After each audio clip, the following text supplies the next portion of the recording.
Nanguna ang commander ng 7th Infantry Kaugnay Division Philippine Army na si Major General Andrew Costello sa isinagawang Joint Change of Chief of Office Ceremony ng Office of the Assistant Chief of Staff for Operations G3 at Civil Military Operations G7 kasabay ng isinagawang donning of ranks para sa newly promoted enlisted personnel ng 7ID.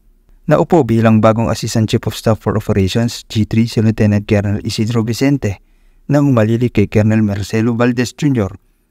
Samantala, umalili naman kay Colonel Magtanggol Panopio bilang Assistant Chief of Staff for CMO G7 ng 7ID si Lieutenant Colonel Michael Bautista.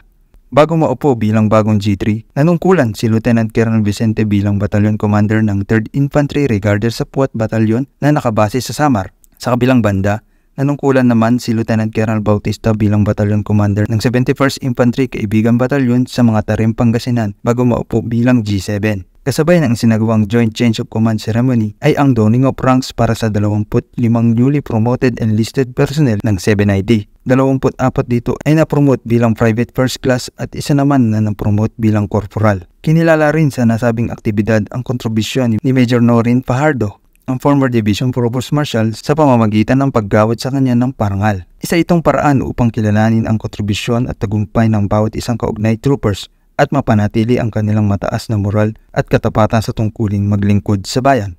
Mula dito sa Port Magsaysay, Nueva Ecija, ako si Lester Donato, ang inyong kaugnay.